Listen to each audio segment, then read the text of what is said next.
Blemba, čia pasiklydom kažkur. Nesuprantu, čia tas sniega. Kas reikia? Žiemą. Opa. Sveiki. Žiūriu, kažkaip čia filmuoja iš karto. Mes galim startuoti. Šiandien turim labai įdomų video. Turim tikriausiai M3 ir turim ir šakų. Turim dizelinį M-kių žudiką. Galimai. Mes šiandien viską sužinosim. Pasidarysim E90 M3 apžvalgą. Sustatysim su E92. Iš tikrųjų gal nieko neišsiskiriančių pilkų dizeliukų. MP7 aišku. Bet ten slepiasi truputėlį įdomių žaislų. Ir pagrindinis šios dienos klausimas. Ar 25 000 vertas automobilis yra greitesnis už paprastą pilką miesto dizelį. Varom ir išsiaiškinam.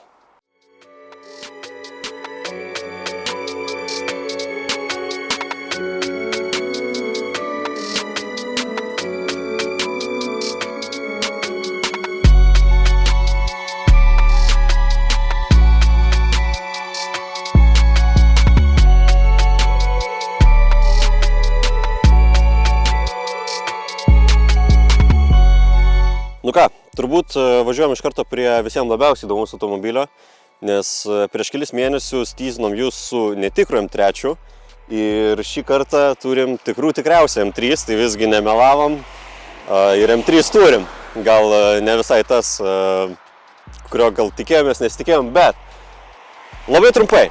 E90 M3, 4 litrų V8, būtent šiuo atveju mes turim 309 kW ir priešininkas šiandienos E92, kaip minėjau, MP7, mechaninė pavarų dėžė, bet taigi, kilovatų prasme, ten turim 280 kW.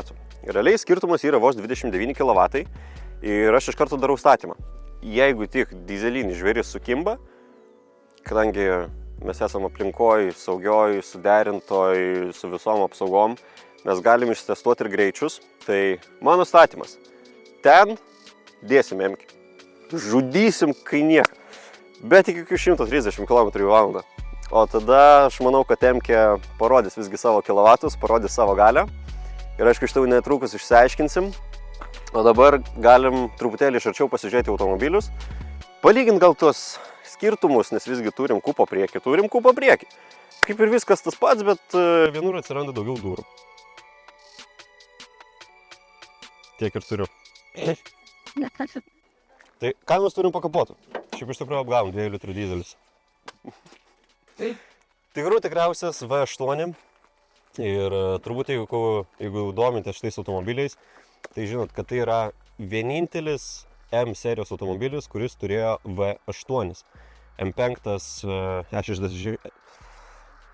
E60 turėjo V10 ir galbūt, bet galiu klyst, M3 GTR Kem 6, man rodos, lygtais irgi turėjo V8, bet dėl šito galiu suklysti, tikrai nebepamenu, tai reikėtų pasidomėti. Ir taip, čia po kapotu slepiasi visi 4 litrai. Aišku, labai gražus inžinerinis sprendimas buvo padarytas, kad mes turim būtent sedaną su kupo priekiu. Tai asmeniškai, pasaka yra, nes neslėpkim, kad kupo priekis žymiai gražesnis.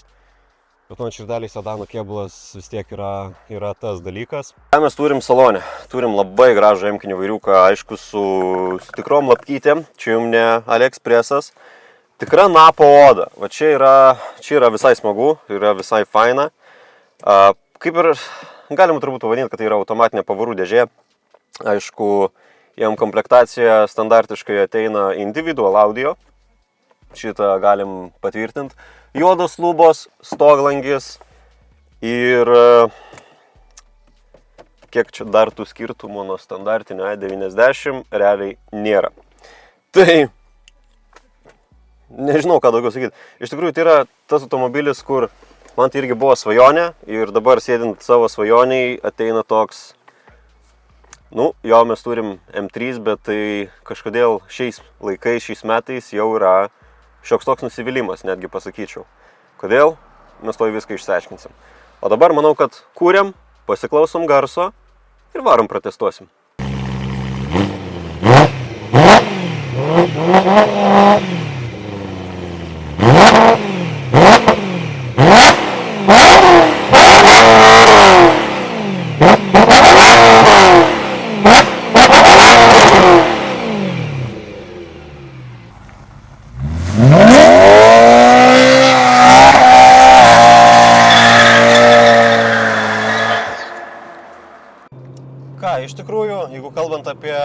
šito automobilio važiavimą.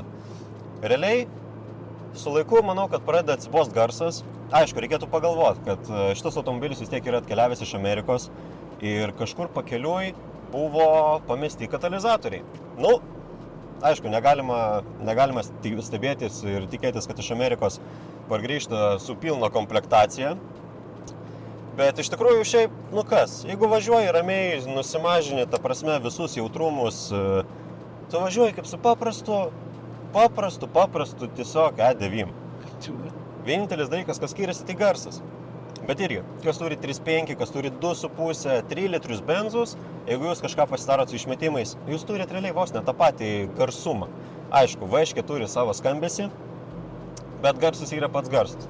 Tačiau atsiranda labai didelis skirtumas su visa važiuoklė. Kaip žinia, tikra M važiuoklė yra visiškai kitas reikalas negu M Sport, nes M Sport realiai mes turim tiesiog kietesnius, žemesnius amortizatorius, o čia rimti reikalai. Iš tikrųjų, buvom pasikėlę, apsižiūrėjau ir visą važiuoklę. Pasaka, ta prasme, tikri inžinerijos stebuklai, ant kelio stovi labai stabiliai. Būtent dėl to jie puikiai tinka ir naudo trasoj. Ir, sakykime, kol yra neišjungtas visos sistemos, kaip ir minėjau, tai yra paprastas automobilis. Nuspaudi gazą ir jis po truputėlį juda. Girdi garsus, bet labai daug kas nevyksta. Aišku, yra mūsų mylimiausias M mygtukas. Ir jį paspaudus, dalykai iškart pasikeičia, įsijungia kaip ir mechaninis režimas.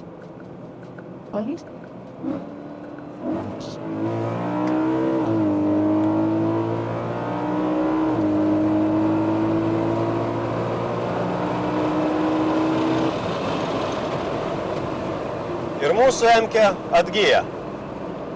Va tada ir supranti, kas yra tikra M-kė ir ką jie gali. Bet vis tiek, laukiant to sustatymo momento, dizelis geriau vinioja. Aišku, lyginant dizelio newtonus, ten yra žymiai daugiau, nors čia ir turim V8, bet vis tiek, M, ta prasme, nu, tikra M-kė, ji vis tiek turi savą dalyką.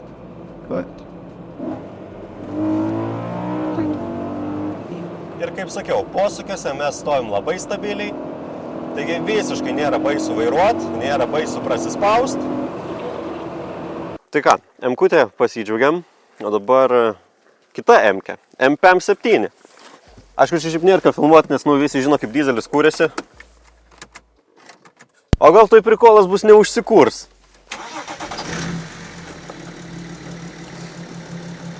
Tai va, o ką mes turim E92 saloniukę, tai turim šiaip visai gražų ir tinkantį F serijos vairą. Aišku, kinas, bet gražu, šiaip tinka.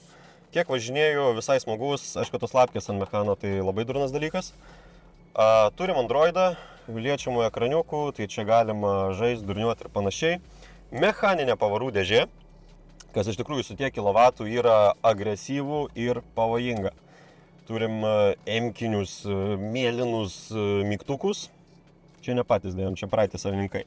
Bet ką, išvažiuojam, prestestuojam greitai šitą ir statom jas vieną priešais kitą. Ne vieną priešais kitą.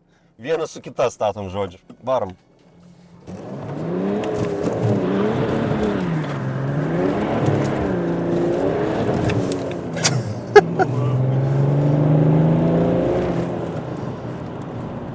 Jo, iš tikrųjų, dizeliukas teikia tikrai daugiau emocijų.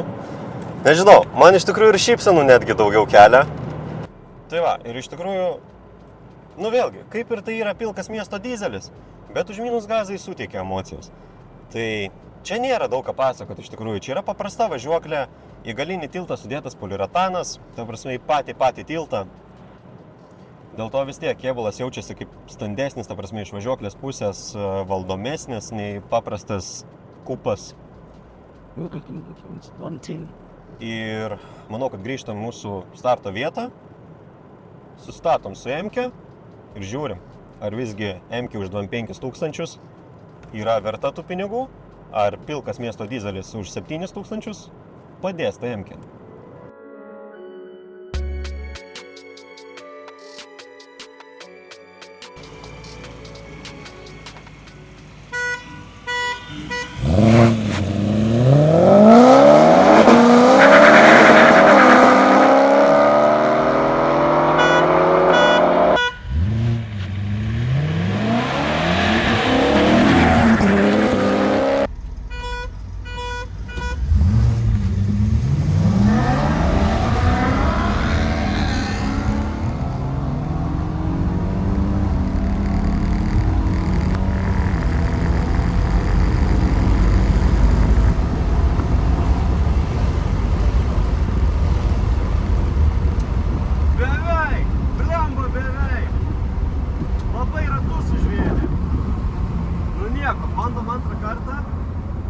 bištai mažiau ratų užvelti ir tikrai imsiu. Labai netoli iš tikrųjų buvo. Ta prasme, ir beveik skirtumo. Nieko, mes toj pasidarysim. Nu ką, tai dizeliukas už 7000 visgi gali būti M-kių žudikas. Aišku, labai gaila, kad į saloną irgi įsidėjau telefoną filmuot, buvo labai daug emocijų iš manęs, bet tiesiog būna, padarom klaidų ir kažkaip išsijungia filmavimas, tai iš manęs neturim, bet matėm, turim iš M-kės saloną filmuotą, tai labai aiškiai dizeliukas į priekį ir mes paėmėm M-kę. Bet aš tik tą vieną kartą šiaip toliau, ten buvo padaryta M-kė vairuotojo klaidų, neįsijungė M režimo. Tai toliau, ta prasme, M-kė kaip ir ima. Bet tas skirtumas yra toks minimalus, kad mes galim pasakyti, dude, I almost had you. Nuoširdžiai, ta prasme, pusė mašinytės atstumas ir mes vos nesusilyginę važiuojam. Tai galutiniam rezultate, M-kė. M, taip. Bet kažkodėl truputėlį nuvilintis dalykas. Dizelis, blemba, jis daugiau emocijų duoda, nieko negali prikirpti. Tai va, šiandien iš mūsų realiai tiek. Ačiū, kad žiūrėjot, susimatom kitose videokose.